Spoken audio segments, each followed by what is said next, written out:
but believe me, this is the best time of your life, and this is the time जहाँ से आप अपने लिए कुछ कर सकते हैं, क्योंकि जब टाइम जो है ना वो किसी का इंतजार नहीं करता, किसी का वेट नहीं करता। तो जब मैंने अपना करियर स्टार्ट किया तो थोड़ा सा लेट हो गया था, because I got married at a very early age, लेकिन मैंने वो टाइम फिर भी ज़ाया नहीं होने दिया, और आज जहाँ पर मैं खड़ी हूँ, बिलीव मी, बहुत मेहनत की है, बहुत मेहनत की है और हार नहीं मानी।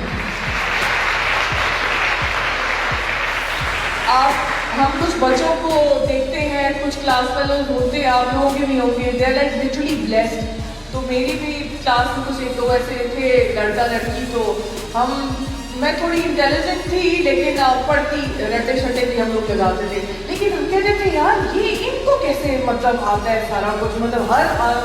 सब्जेक्ट का ये आंसर दे रहे हैं, बट सम स्टूडेंट